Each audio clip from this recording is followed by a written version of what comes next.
And a very pleasant good afternoon, good evening, good morning, whenever you're listening to the QCast. And welcome to Season 2, Episode 10. Thrilled to be joined to talk just ins and outs of the recently played Illinois Wesleyan Yeshiva game with my good friend, Ari Lamm. Ari, it's great to see you. You know, to think that you're a person I didn't know a few weeks ago. And here we are on the QCast hashing out the game. This has been really quite an amazing cultural experience here. Everything leading up to and surrounding this game, don't you think? Well, first of all, I'm deeply honored to be not only in the presence of, but I'm deeply honored to have had a hand, I think, in engineering the meteoric rise of the new chief rabbi of New York. So that certainly has been a lot of fun. But it's such an honor to be with you here. I've just learned a tremendous amount from you, even before you knew who I was. You were sort of a star in the firmament. And so it's just an incredible blast to be here. Well, I appreciate it. I appreciate you helping me into this new role as the chief rabbi of New York. I don't take it lightly. I have told people I'm beginning to assemble a cabinet. We're going to get some people together. I have a very collaborative style, and we're going to make this work for everyone, Ari. And so please let the troops know that this is going to be a good thing, okay?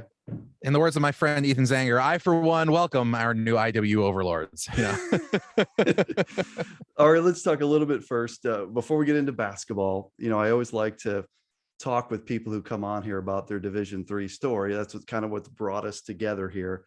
And so we come together because I'm connected with Illinois Wesleyan's men's basketball team and you with Yeshiva University's men's basketball team. But first, tell us a little bit about your background and how you got connected with Yeshiva, if you would. Let's start there. Sure. So I grew up in, I suppose, well, my last name is Lamm, so really no pun intended, but a dyed-in-the-wool Yeshiva family. I grew up in a household that kind of, bled Yeshiva. My grandfather, Rabbi Norman Lamm of blessed memory, my dear teacher and mentor, was actually the president of Yeshiva University for many, many years. He passed away during COVID. And so growing up, YU was my life, but not athletically speaking. It represented a movement. It was at the center of sort of American Jewish life and global Jewish life. And it was a kind of philosophical, theological, pedagogical project, one that I'm still extremely passionate about. And, over the years, we would, spend time at yeshiva studying and watching and so forth. As I got older and I did my undergraduate there, I did my rabbinical ordination there. And parenthetically, one misconception that I always find amusing is kind of when you're speaking to people who haven't met that many Jews, the first thing they assume is that we're all rabbis. So I always tell people, not all Jews are rabbis. I happen to be one, but don't let that fool you. In fairness, I mean, it does seem like there's a lot of rabbis. I mean, there's probably got the title rabbi in their name. So I think there are a lot of rabbis, if we're being honest. May be a labor surplus now that I think about it. Fair point. And welcome to the guild, by the way. So I also ended up working professionally at yeshiva when the most recent president, the current president, Rabbi Ari Berman, who's also incredible, came on. He brought me on as a special advisor to the president, so working very closely with him. And I only really became aware of D3 sports, as you would imagine, through the YU team. But, it wasn't like I'm a long time, YU basketball fan. So on our, a group of friends of mine and I have our own show now called the Bal Habatim, which is kind of a play on, just for your listeners, it's a play on a sort of Hebrew Yiddish term called a balabas, or a Bal Habatim is another way of saying kind of like you're annoying congregants. So that's what we are. We're the Bal Habatim. So, in our group, I kind of refer to myself and Simi Cohen as the bandwagon boys, because we are very proud and open that we are kind of bandwagon fans.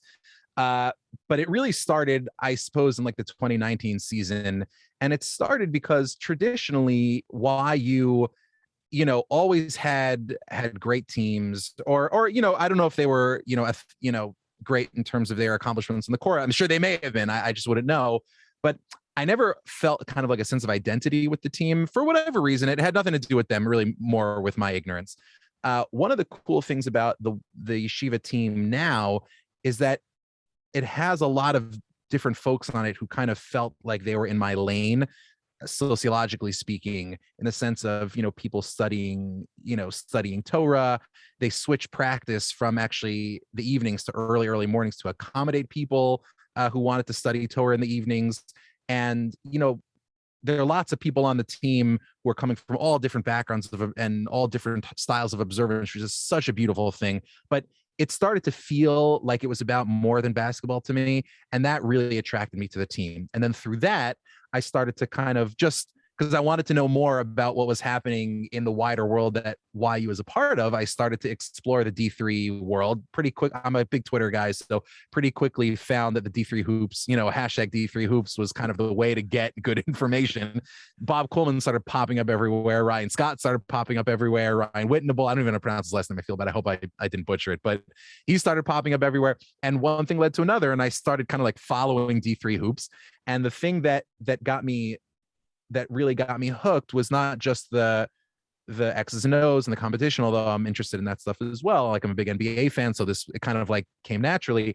It just was the pervasive sense that there was a purpose here far beyond just the sport. Right. And the hashtag YD3 thing really captures that for me. But it's so captured my heart, and notwithstanding anything that happened this past Thursday night, I just find myself so drawn to the kind of stuff that D3 and you in particular, Bob, are doing. I appreciate that. And I always love to start with, how did you get here? How are we coming together? Where did you come from to get to this path to yeshiva fan? You're the co-founder of SoulShop, which I believe you said just launched. Is that correct? Kind of That's a brand right. new venture, right? That's right. And you have a undergrad from yeshiva, you mentioned. You have a doctorate from Princeton. Any other fancy schools, Ari, that we have on the list here? I mean, well, holy crap. Well, it's a doctorate in early Judaism and Christianity. So if you recall that Friends episode, it's kind of like when Ross and Rachel walk into the hospital and Ross introduces himself as Dr. Ross Geller, and Rachel's like, Ross, that actually means something here. So that's kind of where I'm at. My wife is an actual healthcare provider, so she doesn't like, she's not a fan of this whole doctor thing, but it was, I'm like super, super interested in that. And so one of the questions that I got most frequently over the course of the run up to the, YU and Illinois Wesleyan game, and even subsequently, is people would reach out and ask me about the team, X's and O's, the matchup, scouting, and so on. But just as frequent, I would get like, what is the Methodist Church and why is Bob Catholic? Yeah, a lot of people, the name is confusing at Illinois Wesleyan, because it used to have a very strong and direct tie to the Methodist Church, but that affiliation is 100% gone. So Illinois Wesleyan is a non-denominational private liberal arts university. I think going back about 20 years, 15 years, there was a lot of debate by our past president, who has since passed away, Minor Myers Jr., who was a legendary president that did great things. He wanted to change the name of the school because he felt, A, that it was misleading, and Oh, wow. B, that it was too regional. His theory was like, Illinois Wesleyan ties us to this geographic little university. We were founded by John Wesley Powell, so should we call ourselves Powell University? Was a name that I heard bantered about. So that just gives you a little sense of, the school is not affiliated with the Methodist Church. And so what you'll find is you have kids from every religious background on campus. For me, coming in as a Catholic kid from the south side of Chicago, I never felt out of place at all. There were a lot of Catholic folks there. There's really a lot of religions. So I hope that clears that up for your friends.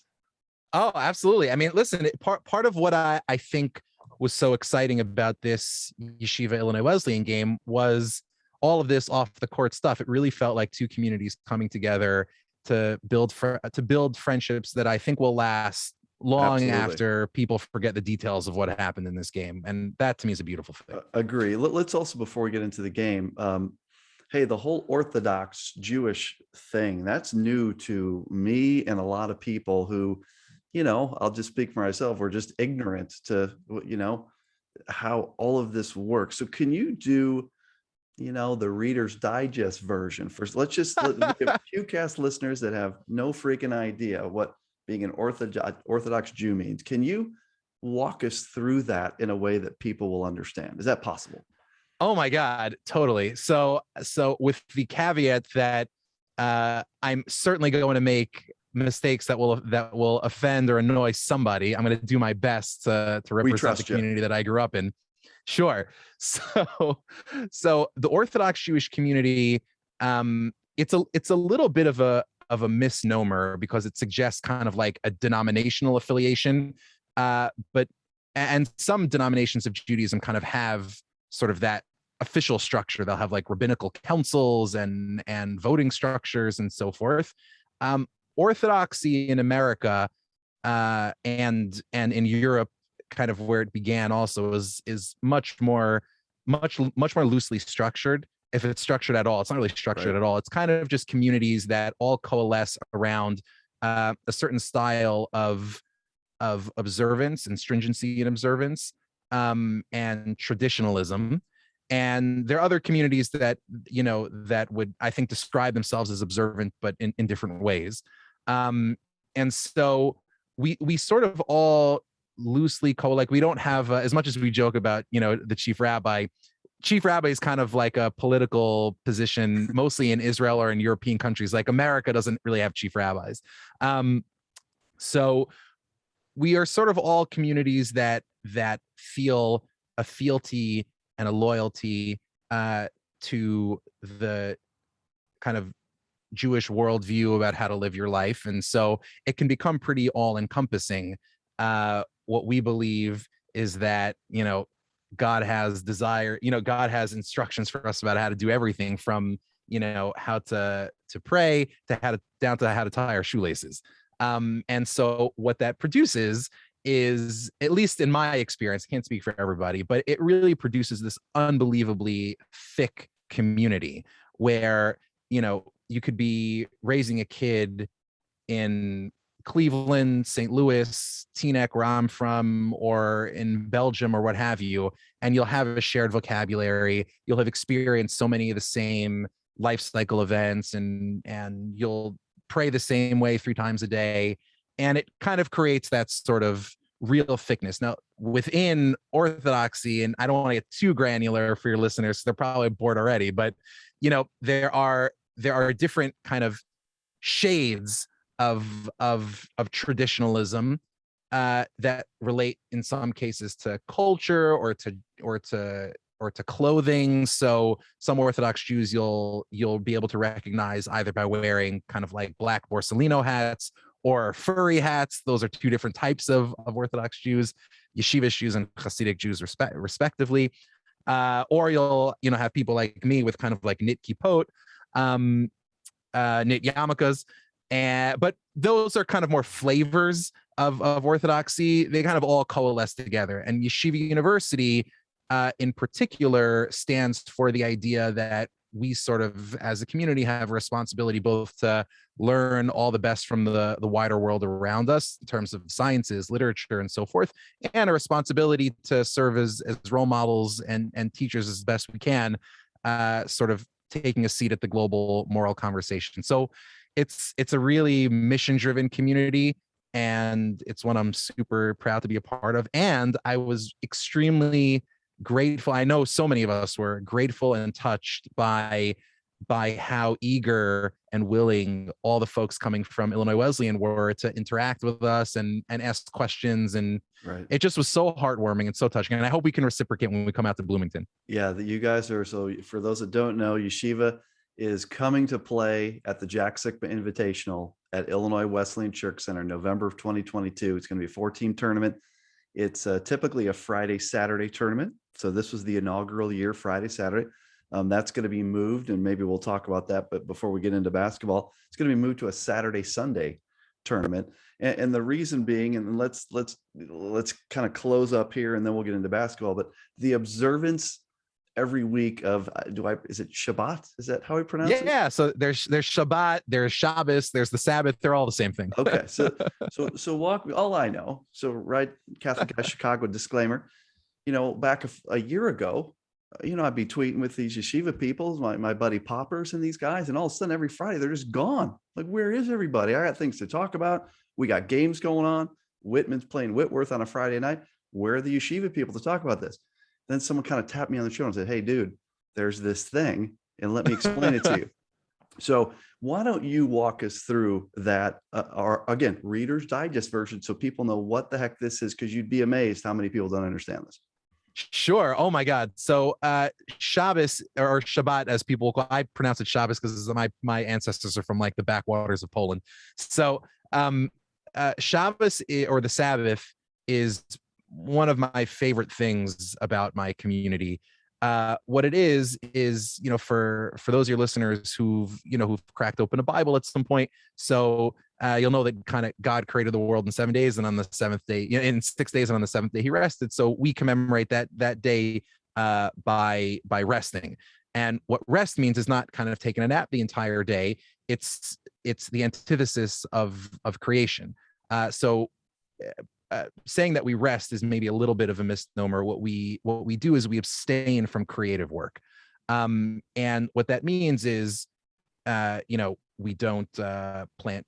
Once upon a time in an agrarian side, we don't plant trees, we don't plow the fields, you don't start fires, and today that means we don't use electricity and we don't drive cars and so forth. So, what it really is, particularly in the social media age, is just an unparalleled opportunity to disconnect, spend your time with family, spend your time studying, praying, doing things that kind of uplift and inspire.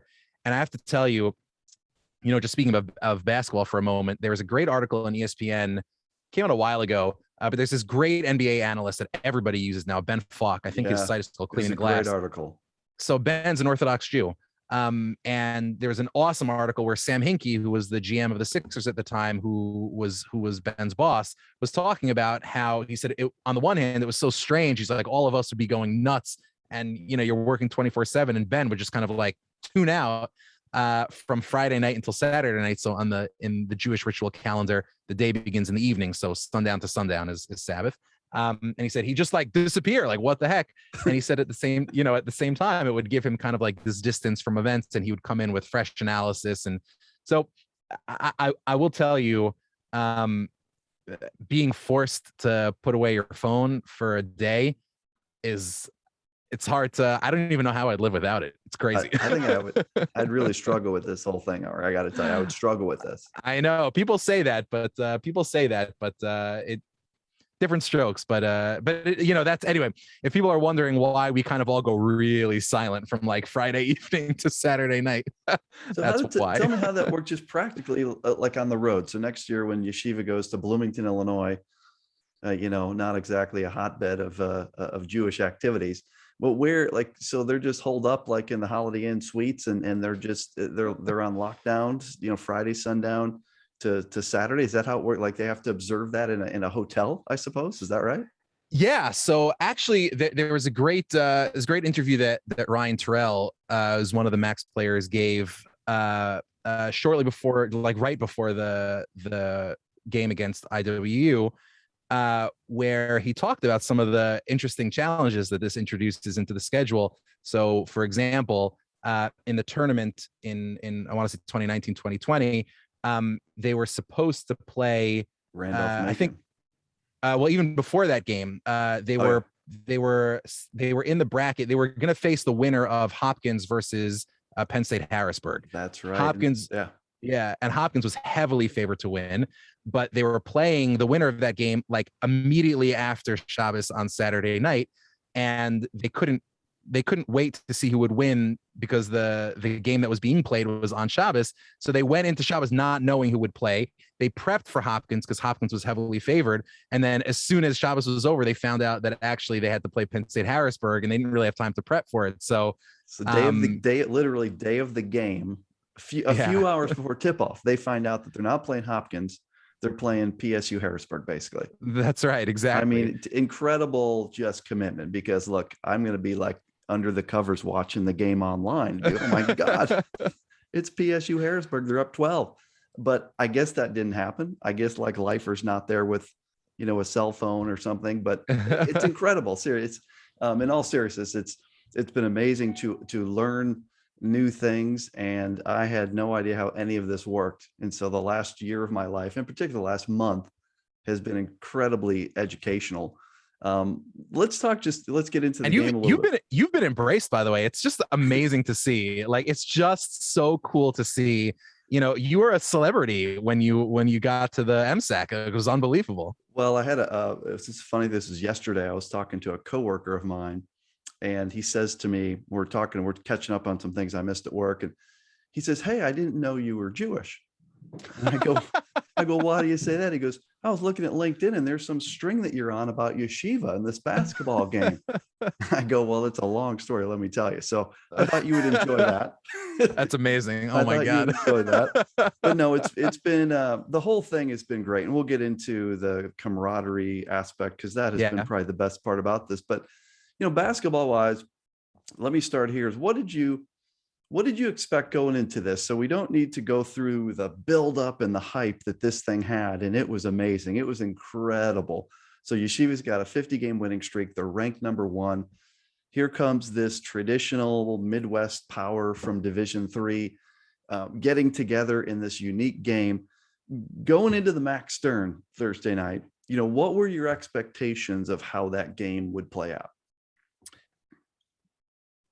The way that I would describe it is just lack of experience as a fan, meaning, and actually, you were really kind enough to come on the Bala Batham show prior to the IWU game, and you very gently and as friendly a way as possible, as is your way, warned us that we may not be ready for what we're going to see with a team of the caliber of Illinois Wesleyan. And look, there's kind of been an overstating of or rather an understating of the quality of YU's opponents over the course of the streak. And look, winning 50 games in a row against anybody is tough, but YU has played some good teams, Rochester, St. Joe's and WPI. The two tournament teams, yeah. 2 tournament teams. But it is undeniable that we had not faced a team like Illinois Wesleyan, and certainly had not faced a team like that during the regular season. And I think coming into the game, I sort of was confident that we had the talent, and I still am confident that we have the talent to hang with anybody. Right. But boy, I was not prepared for just the absolute zoned in focus and intensity and just like amped upness that IW came in with. And going back and watching tape on them, you can see they've had to do this before during a regular season, because you're not going to win. They're not going to win against the opponents that they're playing during the regular season. They're not going to even get into the tournament unless they come in with that intensity. And so I came into this game ready for a coronation, and what I came out with was a very, very humbling fan experience, and I'm sure it was even more so for the players. Was there a point in the gym that night that when you like layup lines, for example, when the first time you saw the Titans that not on a video stream, did they look different than the average yeshiva opponent? Did they look bigger? Was there anything before the tip off that made you think, these guys look kind of different? So I actually wasn't in the gym. I was watching from home because last minute they said, kids under 12 can come. I wanted to take my two daughters. My two daughters are the ball players. But we had a couple of the Bala Batham in the gym. Shouts to Natan Cohn, and I'm trying to remember who else, Yaakov Sachs, who else was there. Even just kind of watching the telecast beforehand, you could see the layup line. So it wasn't even so much the size, because look, YU has length as well. And it wasn't even the warm-ups. I'd say Natan pointed this out to me. They were shooting, from 3, they were shooting 60% from 3 during warm-ups. IWU was. What struck me was the tip-off. That was where I think I certainly had no idea how it would go. I'm not going to pretend that I'm not a prophet, but from tip-off, man, that was like a quick 3 points. Yeah, I want to ask you about that. So the beginning of the game, so Cody Mitchell wins a tip. Corey Yep. No collects it, gives it to Luke Yoder. The Titans ran a play. They actually oftentimes will run a set play on their first possession of the game. Maybe the only time, but that first play, that was a set play. Boom, boom, boom. Lambesis drives. Your guys collapse. Luke Yoder, wide open, hits a three that doesn't touch anything. Next possession, I felt like was another one of these wow moments is the Titans are just up in all of your guys' grill and they force just this panicky pass turnover. Lambesis ends up with the ball. Boom, boom, boom. Corey No, wide open three, 6-0. At 6-0, as you're watching this, do you think, oh crap? Or were you just like, we got to settle in? We just got to settle in. At what point, where were you at 6-0? So it's I'll be honest with you, it was more the second. It was more we got to settle in. I remember when YU played Purchase. I think it was the Skyline Conference Championship before the tournament in 2019, 2020. We got down, we got in like a 13-2 hole at the very beginning of the game. And even at that time, I was panicking. I didn't know enough about the team then. I was like, all right, I'm shutting this game off. I don't want to subject my kids to this. But you know, it was really a process of Turell at the time, Simcha Halpert, Eitan's older brother, Gabe, and a couple of other players, just kind of like taking time to see what was getting thrown at them, adjust, and then come back. And that is, I think, what we all thought we were going to see. I think being in the gym, Natan was a little more kind of nervous because he could kind of see the physicality, but it was, I'd say, maybe 2, 3, 4 minutes after that, you could just see the physicality wasn't going to let up. You know, I think maybe at the very beginning, like you're right, in that first play, Lambesis, Yoder, Larritz, like they're just getting up in our faces. And yeah, I guess some of that I thought was like, all right, these are like, they're kids, you know, they're like amped up to start the game. How much longer could this go for? We're just going to settle down, see what they're throwing at us, take their first punch and punch back. But they kept that intensity up the entire first half. They were more tired the second half, but the whole first half they were up like that, and it was not something that we've seen on this run so far. So that first half, you know, it just kind of kept snowballing down on the max to the point where the Titans get up 20 at some point late in the first half. That was the halftime lead. What was your analysis of the first half? Like why was Yeshiva down 20? As you see that, how do you describe what happened there? So I think it's a combination of Illinois Wesleyan shooting the lights out from three, and people have pointed out correctly that they had a lot of open looks. But if you look at tape from Illinois Wesleyan in previous games, like when they've had open looks like that before, they don't shoot as well as that. Yeah. And also on the other end, it was Yeshiva just nothing falling. Like you could, I mean, one of the other members of the Balabatim, Shua, our resident stat head, who's at Max Fanatic on Twitter, who's great, and he's just a real analytics guy. You know, what he was able to show us was, I mean, Yeshiva was also getting wide open looks on three, and you can see it on the tape. They're getting wide open looks on three from three, and nothing was falling. I mean, shots that we always make by guys who hit those shots. And, you know, those things would regress to the mean in the second half. But, you know, that's not even an excuse. It's more, you know, on the contrary, you can't, a team as good as Illinois Wesleyan, you cannot spot them a lead that big and expect to just come back. I mean, they are so dialed in and they are such good lockdown defenders. And our matchups against them in particular were unfavorable enough that that combined with a couple of other factors that we can talk about, like the rebounding and whatever, it was just the first half probably put this one to bed. So the matchups, I do think, and I said this earlier today, that I think it's possibly true that of all 415 or whatever teams in Division III men's basketball, that could have been the worst matchup for you in the country. Literally, if you wanted to just pluck a team out and say, which team do we not set up well against? Because you have Pete Lambesis, who I have for months been calling the best perimeter defender in Division III. You have a unique ability to guard Ryan Turell, at least make it hard on him. You can make it hard on him with Lambesis. Not every team has anything close to that. You've got Cody Mitchell at 6'7", that is also athletic and can guard Gabe Leifer. And he looked to be about 2 inches taller than Gabe. He can really cause him trouble. You've got enough other guys to guard the Halperts of the world on the perimeter.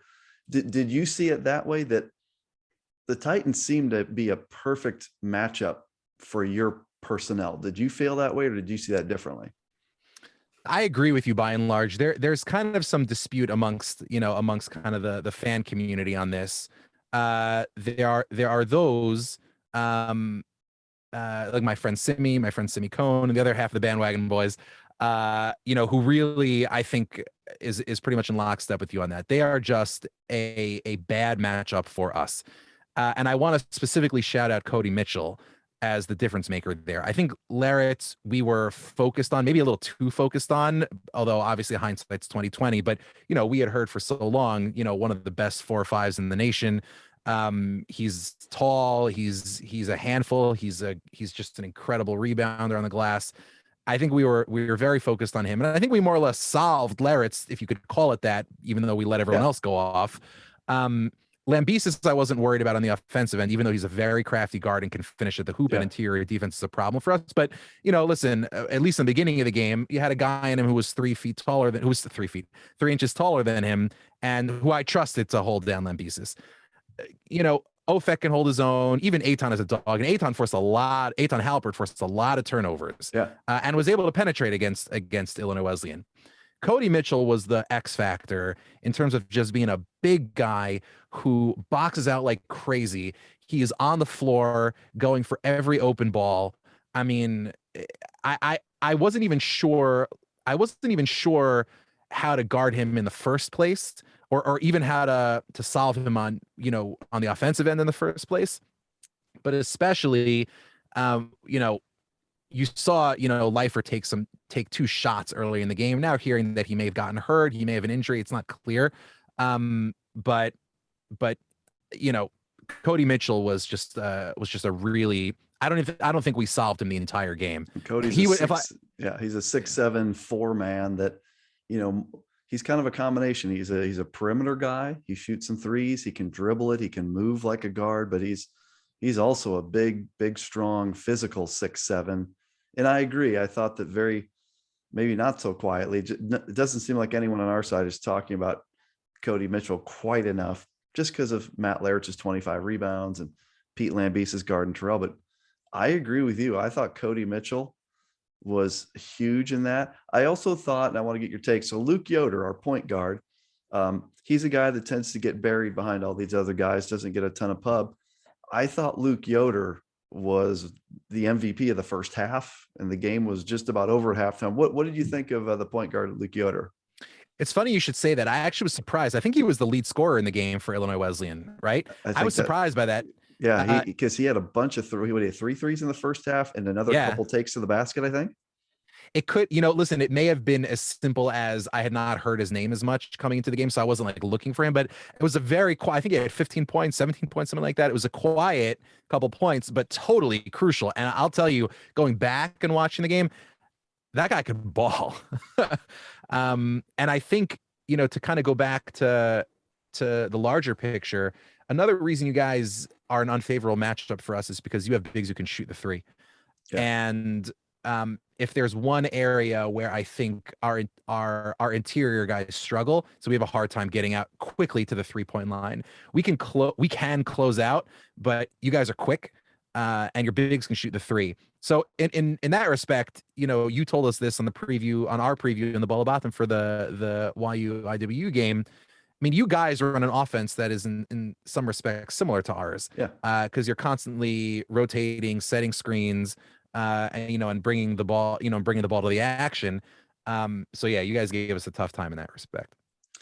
As you look at your side of things offensively, so Ryan Turell, would you agree he really had to work hard for everything? And I can't remember how many points he had at halftime, but he certainly didn't dominate the first half. And I thought that he had trouble getting his normal looks. What did you see offensively from Turell in that first half? So the guys who were in the gym were telling me that it looked different than I was seeing, meaning like it really did look like he was getting unsettled by Pete Lambesis. what I saw watching, and what I saw again, kind of watching the tape a second time, was something that we've seen from Turell before. Like, Turell has had quieter first halves like that. What you expect then to see is him solving it in the second half. Right. Now, here's my maybe my hottest take on the game. Turell beat Lambesis really badly on a couple of off the dribble moves and once from the post, and had these like lightly contested, and he was like lightly contested at the basket and just missed. Just bad luck. He just missed. You know, Turell was about this close. I don't know if this is on video or just audio. Podcast famously not a visual medium, but I'm holding my fingers. It's a video. It is a video. Okay, so you can see me. Turell was like this close to dropping 30 on the best man defender in the nation. So I think there's a little bit of, I mean, listen, Pete Lambesis is an absolute dog. I mean, it was a true privilege to watch him play. And like, I would buy a Pete Lambesis jersey just off that performance alone. I mean, it was unreal. That said, so I don't mean this as disrespect to Pete, God forbid. I just mean, you know, I think there's a lot of missing that the best man D guy in the country, Turell, was really this close to just putting up 30 on. I mean, like, there was one play I remember from the first half where Ryan got him in the low post and just absolutely, I mean, lost him pretty easily with footwork and just like missed an easy layup. And then, you know, he didn't go back to the post against them because I think that gets down to the primary strategy that Pete had, which wasn't even to try and guard.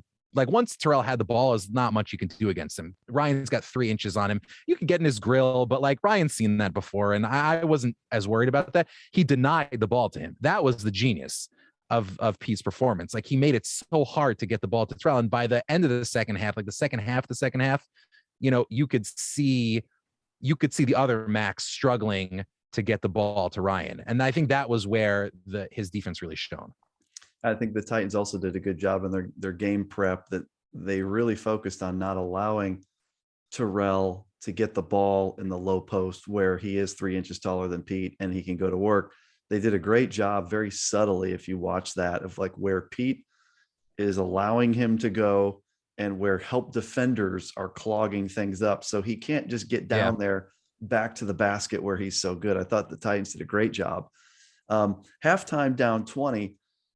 Are you thinking it's over? Are you thinking there's going to be a comeback and this is going to get close? What's your mindset at halftime? I'll be honest, at halftime, I thought it was over. I didn't see the second half coming, in the sense that while you played a good second half, and I think there's been like some revisionism around what happened in the second half of, so, well, there was a prevent defense. They were taking their foot off the gas. IW was taking their foot off the gas a little bit. If you just look at the per possession numbers, they were playing just as fast the pace as they were in the first half. By in the last couple minutes, they were holding the ball more, but, you know, again, their shooting fell off a cliff. YU was more dialed in defensively. But at the same time, and you know, YU, you know, played better on the offensive end and actually outscored them. But at the same time, just in the moment watching it, there were a couple things that stood out to me. Number one was Ryan Sroka. That kid, like we said on our postgame show, it seemed like he was like 50 for 50 from 3.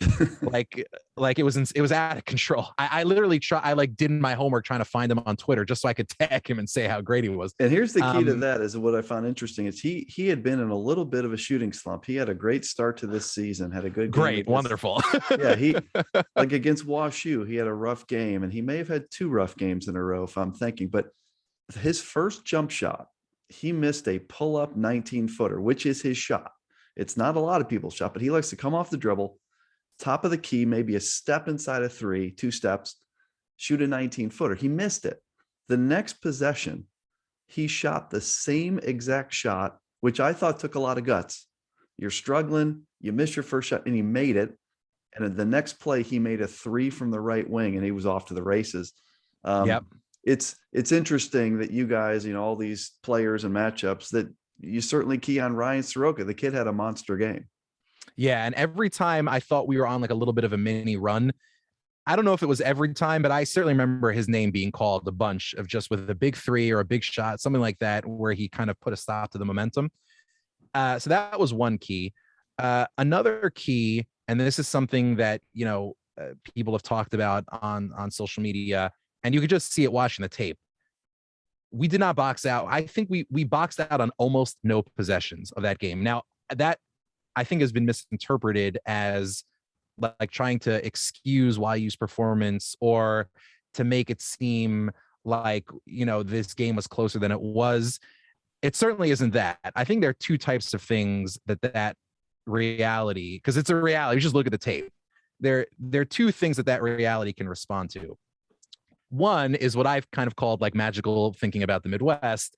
And I should preface this by saying that my mom's a Clevelander.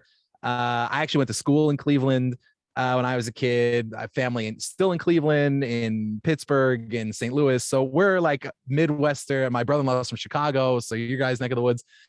So big respect for the Midwest in this family. So in this house, we love the Midwest. But there is a certain type of fan that's just like, oh, these teams are just built differently. And there actually is a great video on social media, and it really is heartwarming, of like the IW guys coming off the bus and your guys' bus driver being like, beat these New Yorkers for us. I think that was like a lot of I think that was a component of it, rightly so. But I think there's some sort of like, oh, Midwest guys are just built differently. So this I actually do want to address, because I've seen this a lot on social media. I guess maybe there are these stereotypes about like the Midwest guys are tougher than East Coast guys, and maybe that's true. I still think it comes down to X's and O's and coaching and whatever. But if there's going to be one school where the toughness gap is not a problem, it's going to be Yeshiva. We're a school where, and people who've written about us, have noted this. I actually don't know how many guys on the team this year it describes, but in the past, and certainly in the undergraduate class, you have guys who've been to the Israeli army. You guys in undergraduate, right, when I was there, who were like in the special forces, like there's not a toughness gap at YU. Right. So, if you're going to be dealing with a group of guys who are built for a battle, it's these guys. So, to say, you could say the fact that we didn't box out, that is something improvable.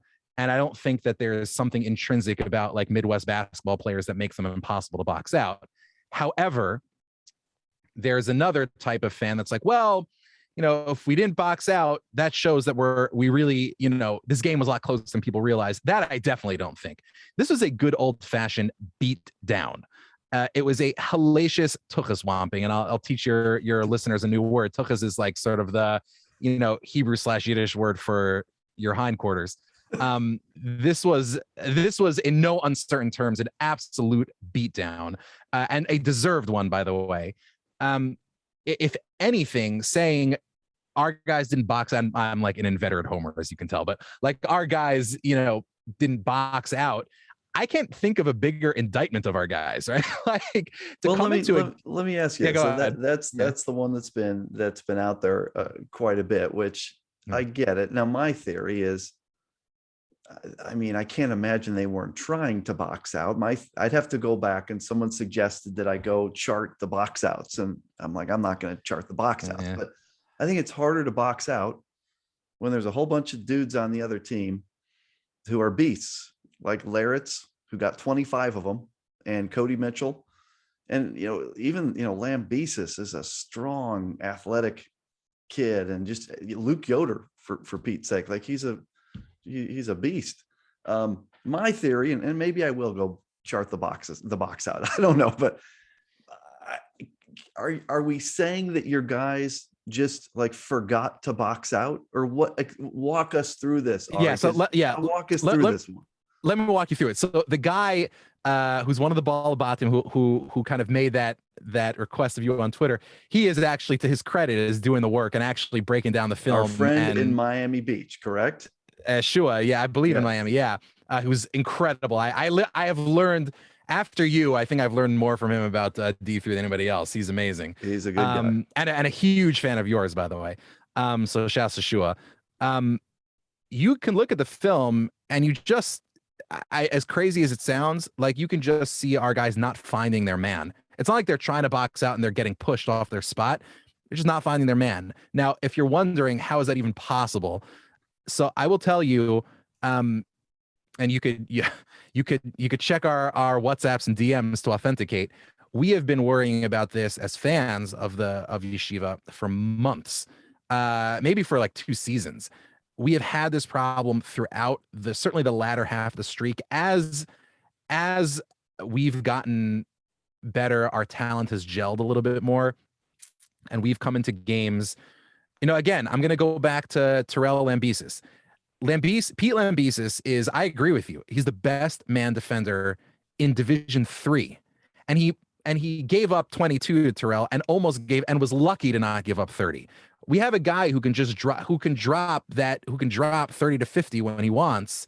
And in addition to him, we have great shooters in Halpert, in Ofek, Reef. We have just energy play, and Lasco. We have energy players in Matan. We have big guys like Armstrong. I mean, we have so many weapons, and we have a lot of weapons.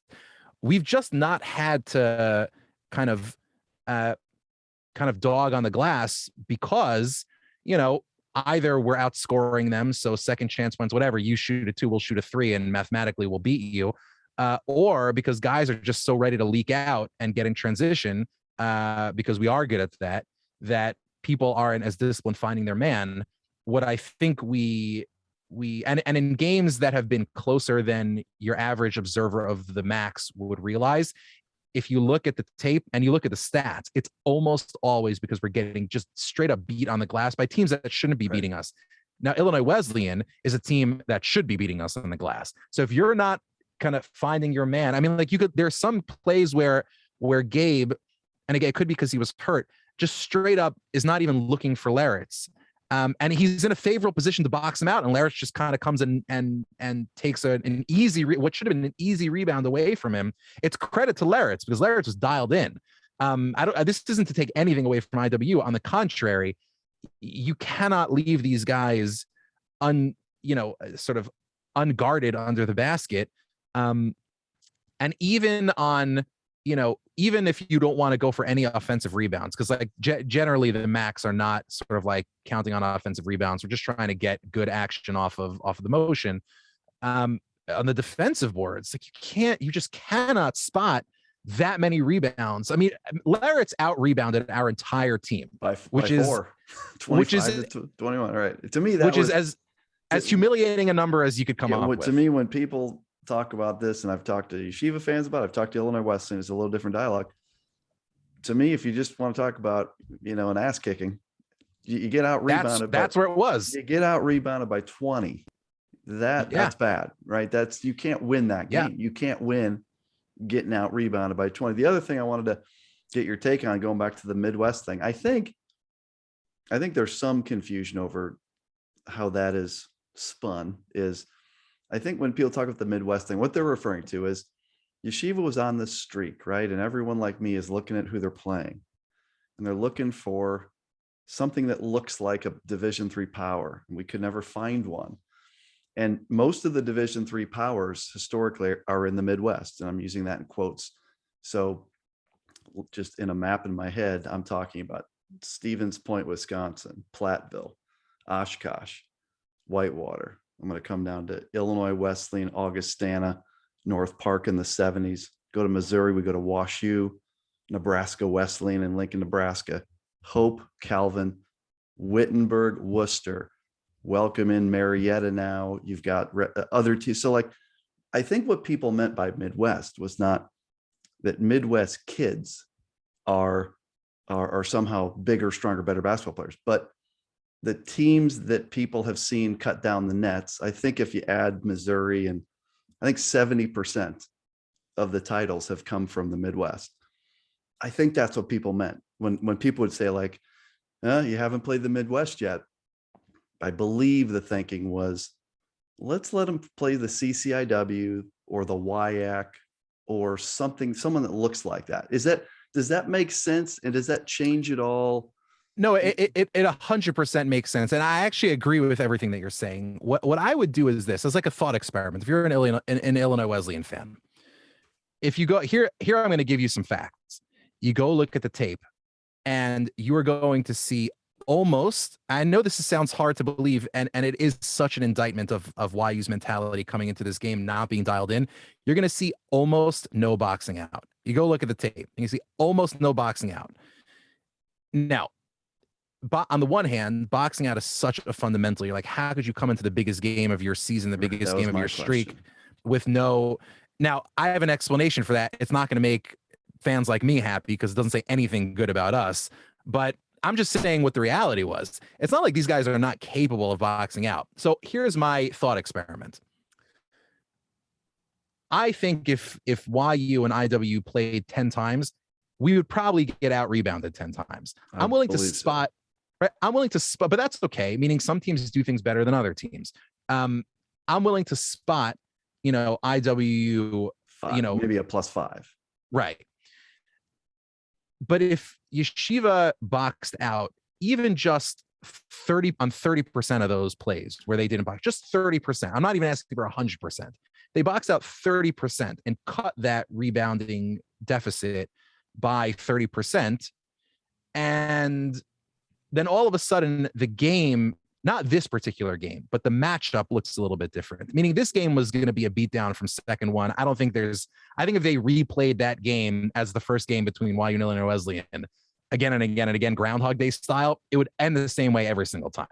One thing too to consider in all this, and I don't think this has come up yet. I haven't brought it up, but coming into the game, I think the Titans were only averaging about 9 turnovers a game, one of the best in Division III. On the flip side of we didn't box out, the Titans threw the ball away, carelessly a lot. Now, look, I'd have to chart the turnovers. So of the 21 turnovers, I'd have to see how many I'd tip my cap to the defense, but there were a lot of just bizarre, like sloppy entry passes or things where I'm like, hey, we're up 16, but you still can't be throwing it out of bounds like that. I would keep in mind in all this that what if the next time that you close the rebound gap to 7 and we turn it over 9 times like we usually do? You're kind of back to ground zero on that trade-off, right? For sure. And listen, to be fair, the Max defense in the second half was forcing a lot of steals and forcing a lot of turnovers. Yeah. Halpert in particular was very, very aggressive in getting people's faces.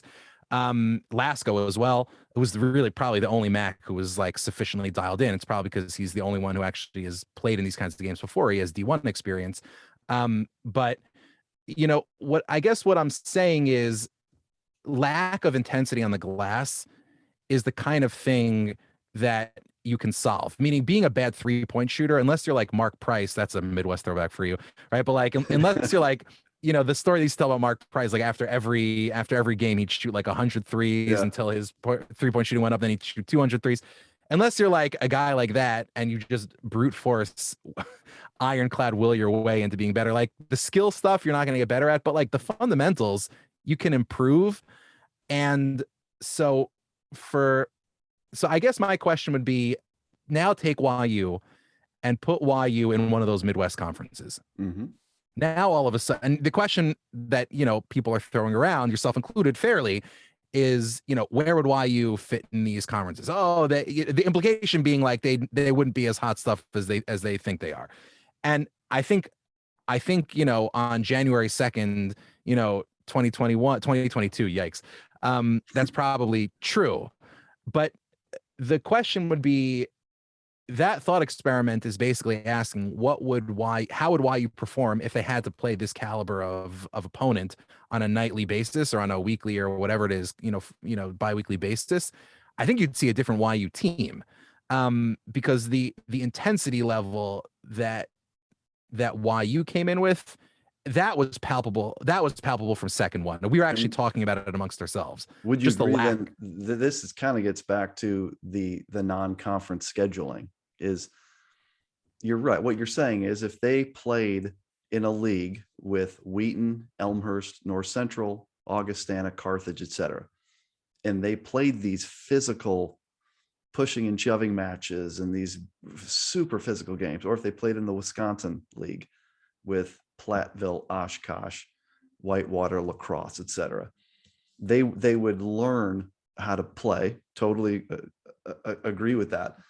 But that's where and again, we won't get into the tough time scheduling, right? Is Yeshiva somehow, if they're going to get to the next level, they've got to play more of these games every year because they ain't coming from the skyline, right? I mean, would you agree with that? Would you agree that playing the skyline games and then you play that game Thursday, that's what the Final Four looks like. That's what whether it's Illinois Wesleyan that's there or Oshkosh or Wheaton or WashU, that's who's in the Final Four, is that looking team. Would you agree that Yeshiva's got to find a way, a path to these kind of games in the non-conference? Agree, disagree? Does that make sense? 100% agree. I think that first of all, there's a limit to what you can conclude from any one game. I would hope, as a fan, I try not to underreact, but also not to overreact. Right. That said, I really hope that the Macs themselves are way overreacting to this game because they're not getting another one of these before March. So, Williams, unfortunately, I've heard the Williams game's going to get played. Just a matter of dates now. But Williams wants to play it. It's not a cancel. It's a postpone. So okay, that's good. Fingers crossed, because that would be, boy, that's exactly what Yeshiva needs, is the Williams game. Because Williams is tall and skilled. You're not going to run into Matt Larritz and Cody Mitchell on Williams. You're going to run into a bunch of guys that are super long and lanky and skilled. They remind me of a younger version of YU, actually. Agree. Like Cole Prout-Smith, Nate Caron. Like these are. I mean, Nate Caron is humongous. That I think he's even taller than Larritz. He's taller for sure. But what I mean is, it's not as skilled yet. It's a different style. It's a different style of game. But that's the game. You guys need as many of those as you can get. The Illinois Wesleyan, Williams. I know he's had trouble getting a lot of teams that are, local. Let's call it within 3 hours, 4 hours to play. But if you don't play those games, Swarthmore, Swarthmore won't play them. That's the word. When you don't play those games, I mean, look, sorry, but Medgar Evers ain't going to help you play in the tournament. It's just like this. The league, right. The league is hurt. Now, I don't mean to say that number. I guess there's no good way to say it, but the league doesn't help Yeshiva because it's just not the caliber that you get into. And so, I know that Elliott's trying hard. I think this game will help him get more games. This spotlight that's been on Yeshiva, and they're willing to play. I would think, I know that the head coach at Center in Kentucky tweeted after the game, I just watched the game on the bus on the way home from a game. And I just sent an email to Elliott and asked if he'd like to play. I think this is going to lead to a rash of people trying to set games up with Yeshiva. Wouldn't that be cool? Wouldn't that be a great result of this?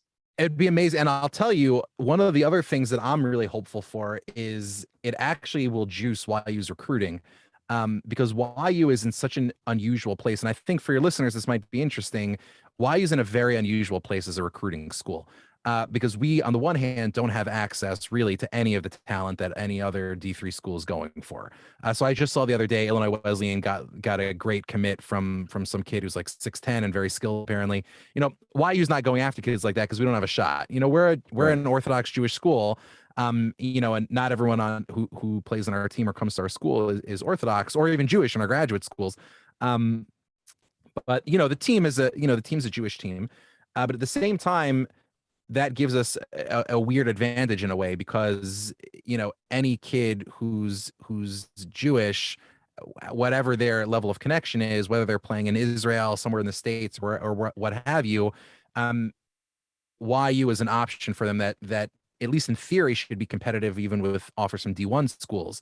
And particularly now, I think this game in particular was it caught the attention of the nation. I mean, listen, I know Jack Sikma, actually he's an IWU alum. I didn't know that. But the guy's like an NBA legend. He's tweeting about this game. Yeah, he got inducted into the Naismith Hall of Fame 2 years ago.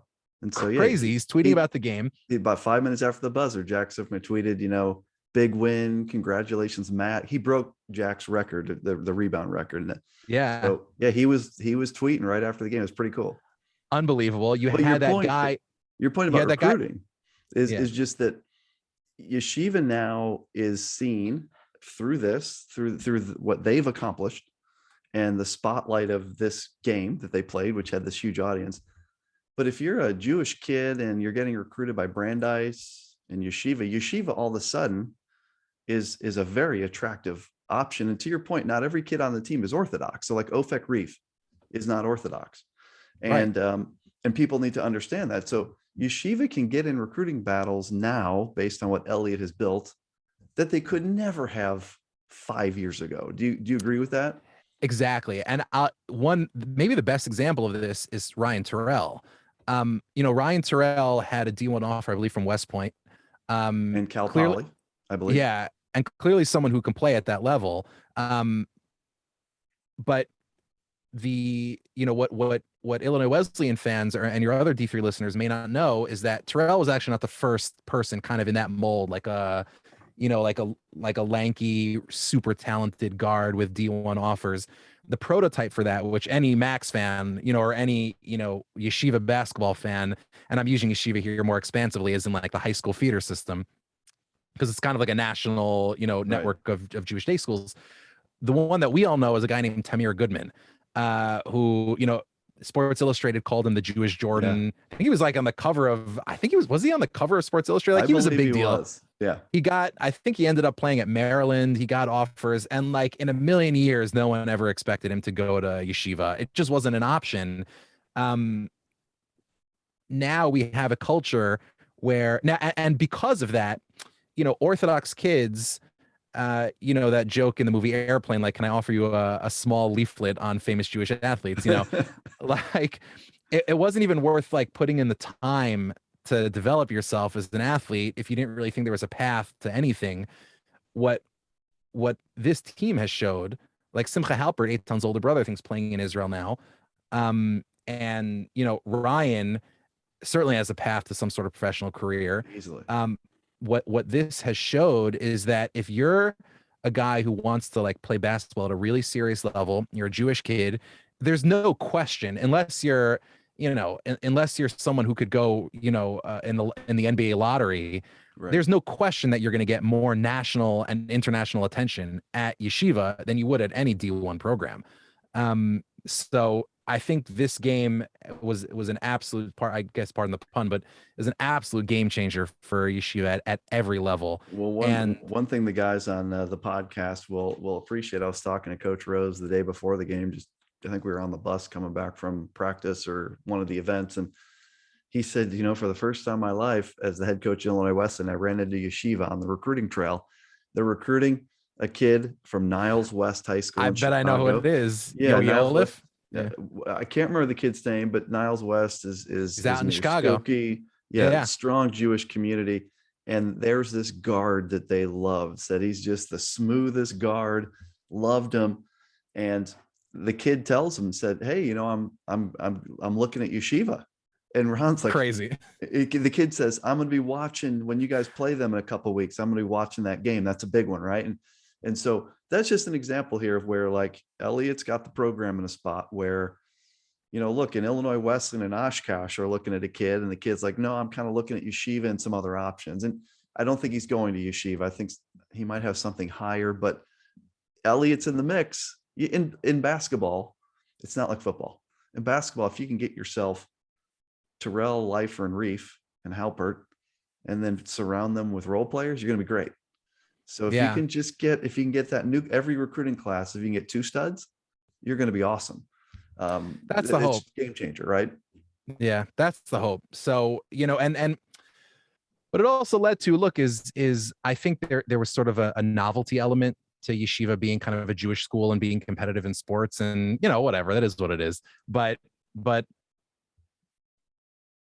there's no question. I think you were on top of this, Bob. There was a guy, I'm forgetting his name. I want to say Josh Rothstein, maybe. He was like a D1 kind of Twitter personality, and he tweeted something that Thursday night about, here are the biggest games in college sports tonight, and they were all like random games that no one ever heard of. Terrible D1 games, right? Unquestionable that more people were going to be watching Illinois Wesleyan versus Yeshiva, a D3 game on that Thursday night. Unquestionable, it was the biggest game in the nation. There's something pretty cool about that for all of D3, I think. Right. And I thought it was cool that all the attention it did get, that guy was standing. There was a lot of people. I think Hoop Dirt did a great job of this, saying, they have hundreds, not hundreds, but they have thousands and thousands of followers. And they said the game of the night is Illinois Wesleyan at Yeshiva. I'm going to be watching it. And that guy that runs Hoop Dirt did a great job of. So there were a lot of people that rightly said it was the game of the night. Just as we kind of start a wrapping up process here, Ari, and I appreciate all your time. So tell me at this point, first, and I want to get into just wrapping up the game and where we go from here. Then I want to just finish with the culture surrounding this game. But so the Macs have a long layoff here. I don't have the schedule in front of me, but I want to say they don't have a game. Is it like for a month or 3 weeks or something? Do I have that right? Like that. So maybe the Williams game happens in between, which we all hope for. Where does this team go? Because let's say the Williams game doesn't get played. There's no game the rest of the way that on paper they would get tested in. You go into the Skyline Conference, you win a couple, you win the tournament there. Between now and March, when they get in the tournament, what do they need to do to become the team that you want to get into the tournament? What do they have to do? This is my biggest concern by far. Assuming the Williams game doesn't happen. So look, again, what I think we saw on that tape was just total lack of intensity, lack of preparedness for the spotlight. We saw, I think, unquestionably lack of boxing out. And one of the things that we talked about a lot in the run up to the Illinois Wesleyan game amongst ourselves and on the Bolabatim was, I can't even remember. Maybe there was like one game this year where they played like a full 40 minutes of basketball. I think it was maybe against like Old Westbury or something like that.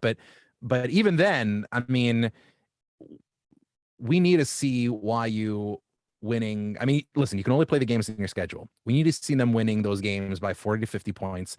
We need to see them boxing out these like, whatever, 5'10", 6'3" guys like they're Matt Larrett's. Just be ferocious, like do whatever you can, because when we get back into the turn, please God, if and when we get back to the tournament in March, as you said, the deeper we get into the tournament, the more these guys are going to be waiting for us. Now, it's possible, and you may be right, that Illinois Wesleyan was just an unusually unfavorable matchup for us. And, if we face them again, which we could in a national championship game, it could come down to YU. It wouldn't be before the Final Four, but you could have a national semi or a national championship that was Illinois Wesleyan Yeshiva. It's a long way from that happening. I guess the odds maybe aren't great, but it absolutely could happen. It could happen. So, and it could be if we face them again, we would fall prey to that unfavorability. And maybe what we just need to hope is that someone else knocks them off. I mean, you guys have gotten, beaten pretty bad by some other teams, but no matter who we face, it's going to be kids who are tough as nails, who are ready for the spotlight. I'm assuming the vast majority of whom have been here before and had this kind of experience, whether in the regular season or in previous tournaments. And so we have to use every single possession that we have between now and then to just work on our fundamentals. Maybe, and some of our fans have made this suggestion. We may need to implement, one or two or three or four set plays. I know, our whole offense is kind of antithetical to that, but, in that Wesleyan game,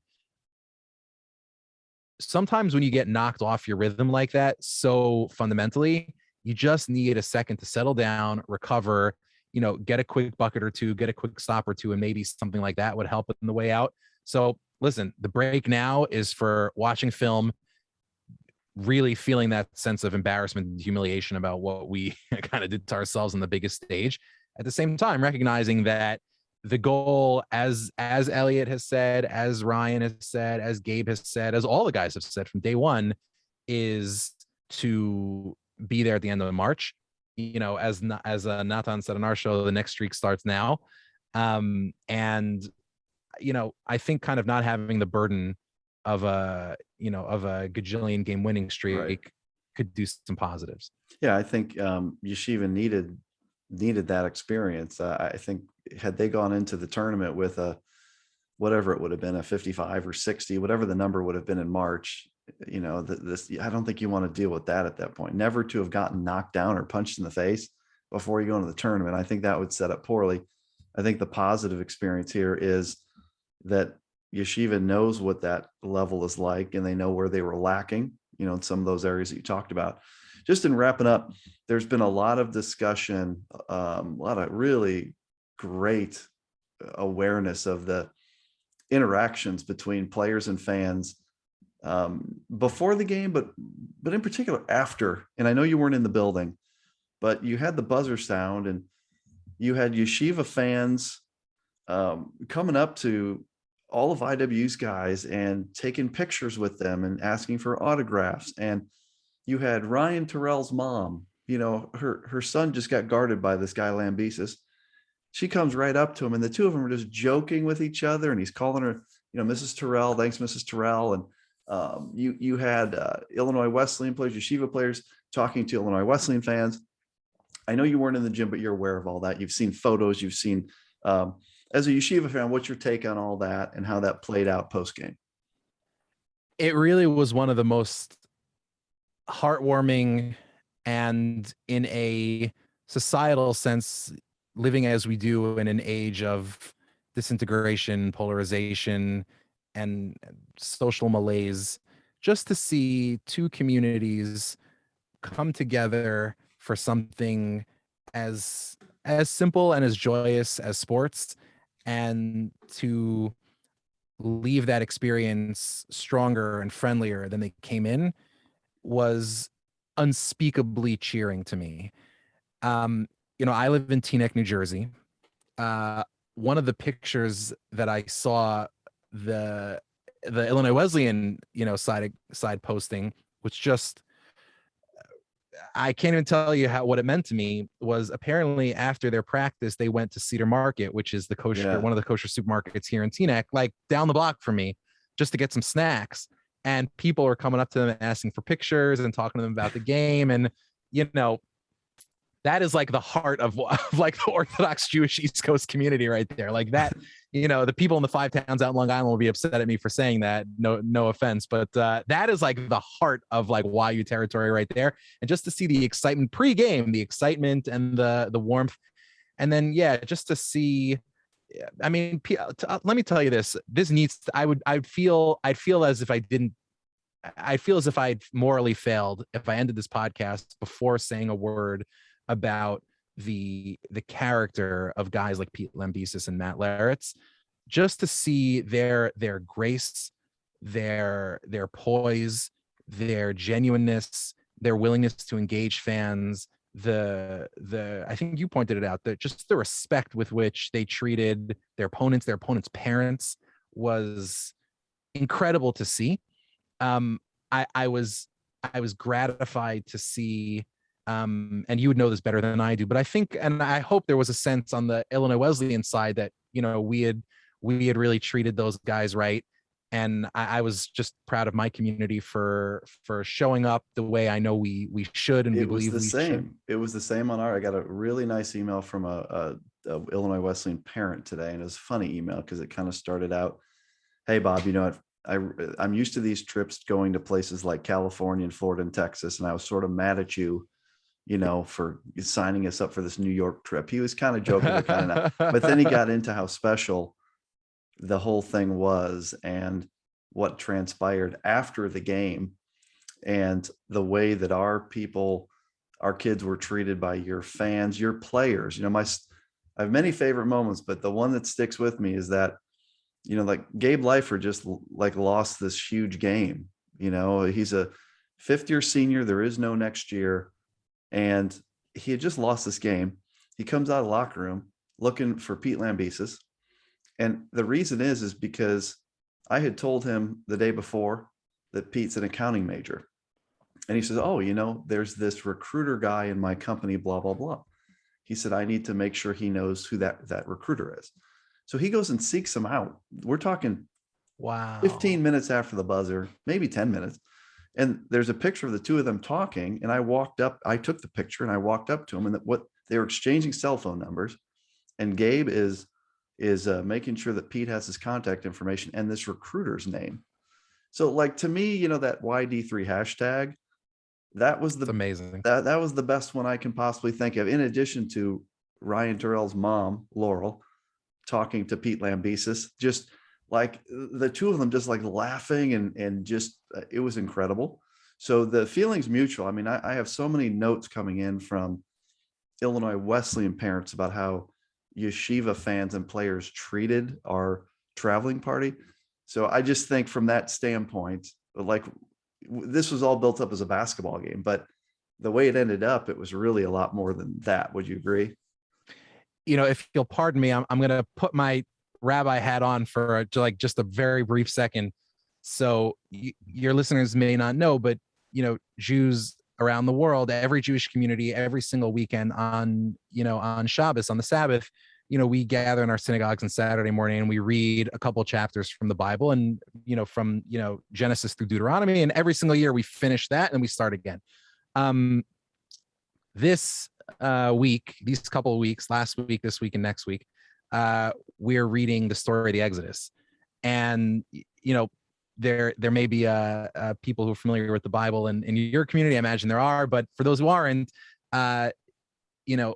the book of Exodus really kind of has two great journeys in it.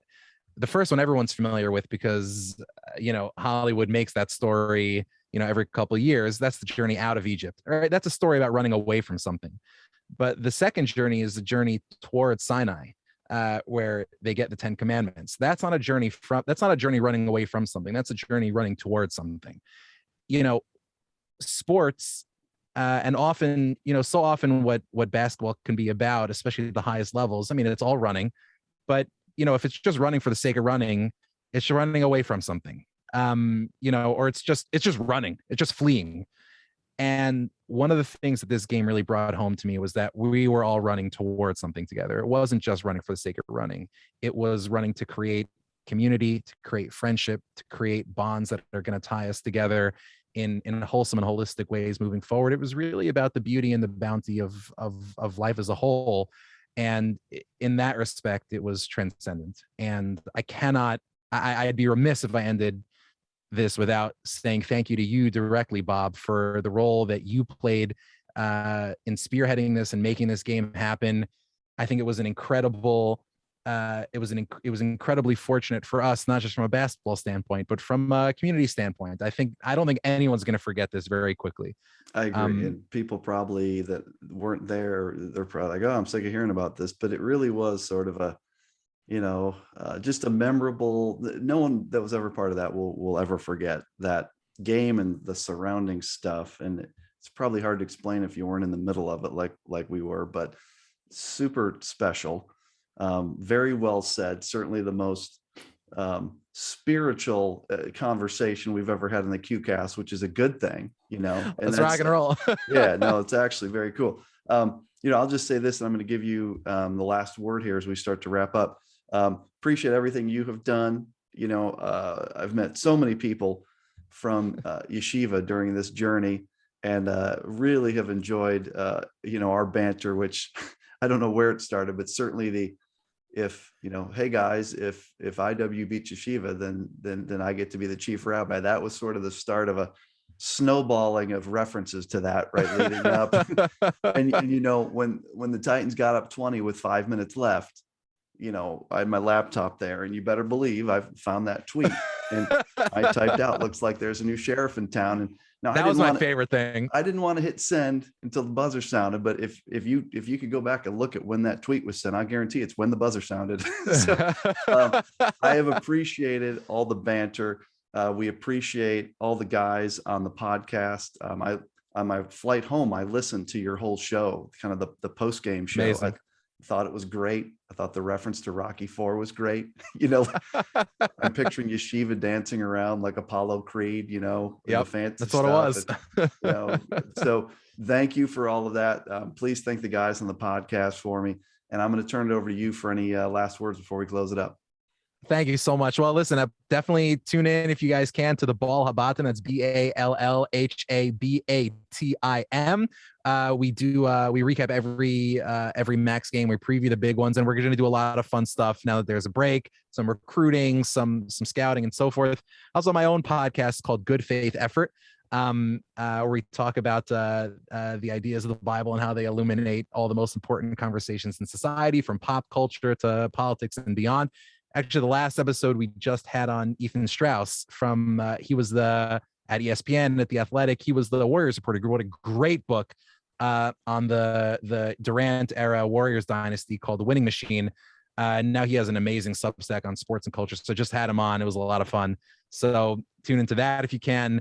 And I mean, if you're not already following Bob, I don't know what the heck you're doing on Twitter, but is one of the best follows for my money that I've had. So I'm so grateful for you giving me the time, and it's just been such a blast getting to know you. And I'm looking forward to building on this foundation that these two communities have set. And I'm looking forward to the game in Fort Wayne. So I'm just going to roll with it for now. That you guys do what you need to do. Look, that East Coast bracket, your first 4 games, they're going to be different than ours, because our first 4 games are going to be like WashU, Oshkosh, Platteville. And I joke a little bit, but the road out our way is because of geography. If you do what you need to do those first 4 rounds, you absolutely can get to Fort Wayne. We absolutely can get to Fort Wayne. Would love to play Yeshiva again. Folks, that is season 2, episode 10 of the QCast. Ari Lamm has been our guest. He is the co-founder of the SoulShop. He is the host of the Good Faith Effort podcast. And he is just a general Yeshiva Maccabees savant. And that came across here today. Ari, thank you so much, my friend. And we will be talking soon. Okay. Amen. Thanks, brother. Thanks.